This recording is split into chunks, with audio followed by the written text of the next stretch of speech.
It's something out of this world. You could say that. We're going to explore the Andromeda Galaxy. Ah, our galactic neighbor.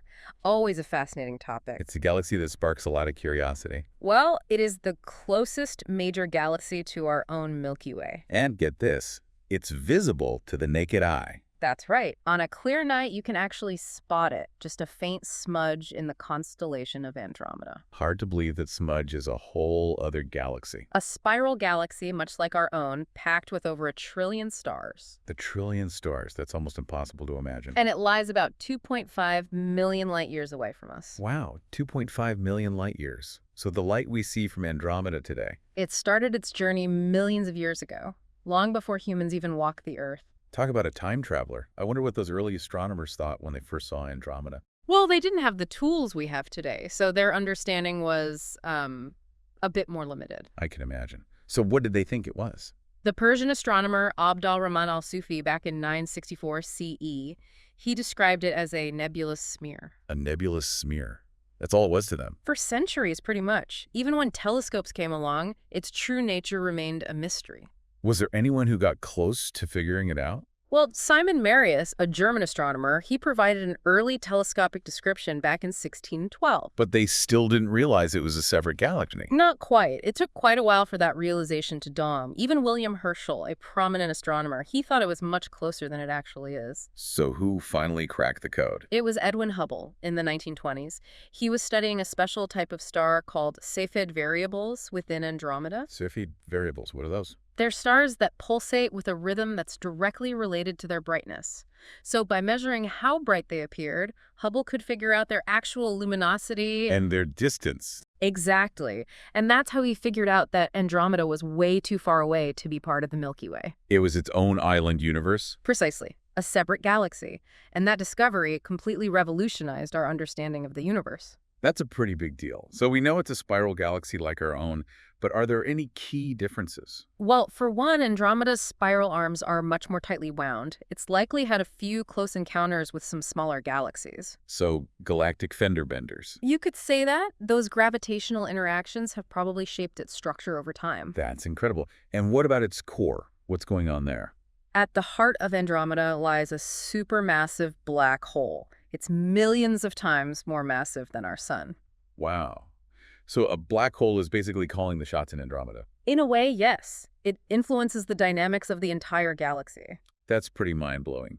So we have this massive spiral galaxy shaped by galactic encounters with a supermassive black hole at its center. Makes you wonder what else is lurking out there. Oh, there's plenty more.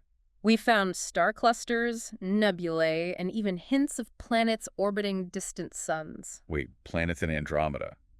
You're kidding. Well, we haven't confirmed any definitively yet, but there have been some pretty intriguing clues. Like what? A microlensing event, for example.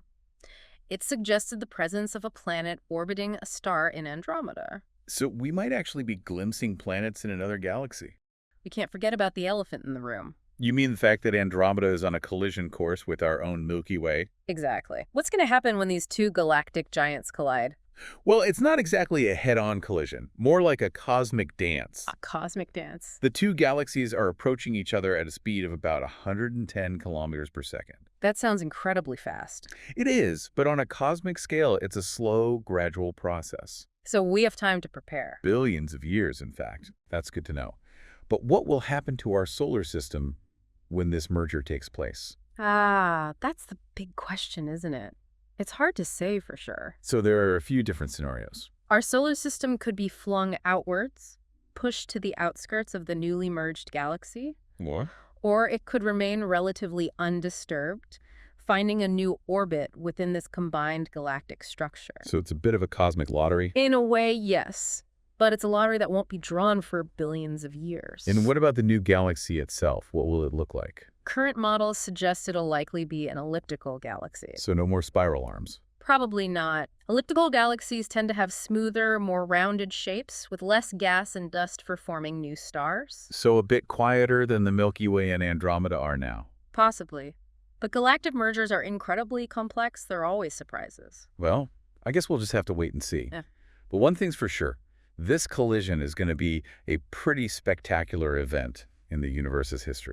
It all started with that nebulous smear, right? Abd al-Rahman al-Sufi in 964. Yeah. He was a meticulous observer. His book of fixed stars was incredibly detailed for its time. Then you have Simon Marius in the 17th century taking a look through a telescope. Right. Providing one of the first telescopic descriptions of Andromeda. It's interesting how even with telescopes, they still underestimated its distance. Yeah, William Herschel was off by quite a bit. But then Heber Curtis, in the early 20th century, he started to notice something peculiar. What's that? Novae, those stellar explosions, they were much fainter in Andromeda than elsewhere. So that got him thinking. Exactly. Maybe Andromeda was further away than anyone thought? His observations really fueled the debate. Ah, yes. The famous Great Debate of 1920. Shapley versus Curtis. Shapley arguing for one giant galaxy, Curtis championing the idea of island universes. And then came Edwin Hubble. The man who settled it all. In 1925, he observed Cepheid variable stars in Andromeda. Those special stars with the pulsating brightness. Yeah. Their pulsation period told him their true luminosity, which allowed him to calculate their distance, and boom, he realized Andromeda was way too far to be part of our Milky Way. Precisely. And just like that, our understanding of the universe expanded exponentially. It's pretty amazing how one observation can change everything. It really is. And speaking of amazing observations, have you ever seen Andromeda with the naked eye? I think so. It's pretty faint, right? Yeah, it appears as a fuzzy patch, but even that faint light is a testament to its immense size and luminosity. That light has traveled millions of years to reach us. Mind-boggling, isn't it? Imagine all the stories those photons could tell.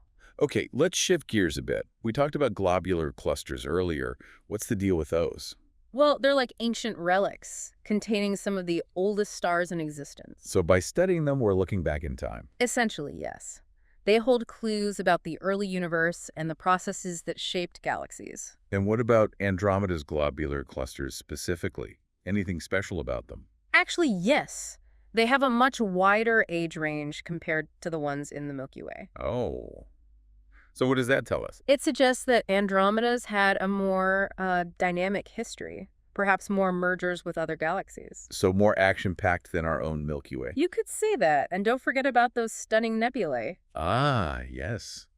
Those colorful clouds of gas and dust. Those are some of the most beautiful images we get from space. And Andromeda has a spectacular collection. Take the Tarantula Nebula, for example, a massive star-forming region. I've seen pictures. It's just breathtaking. It really highlights the cycle of stellar birth and death happening in galaxies. And then there are those extended star clusters. The ones that are different from typical globular clusters. Exactly. Much larger and less dense. Yeah. They challenge our understanding of how star clusters evolve. So even after centuries of observation, Andromeda is still full of surprises. Always keeping us on our toes. I love that. Speaking of surprises, what about those hints of planets in Andromeda? Anything more to add on that? Well, remember the micro-lensing event we talked about? PA99N2. That's the one. A star in Andromeda brightened subtly. And the way it brightened suggested the lensing object might have been a planet. So even from millions of light years away, we might be detecting planets in another galaxy. That's mind-blowing. It is. It makes you wonder what those planets are like. Are they similar to ours, or are they something completely different? It's a question that really sparks the imagination, doesn't it? It certainly does. And as our technology improves, who knows what other secrets we'll uncover.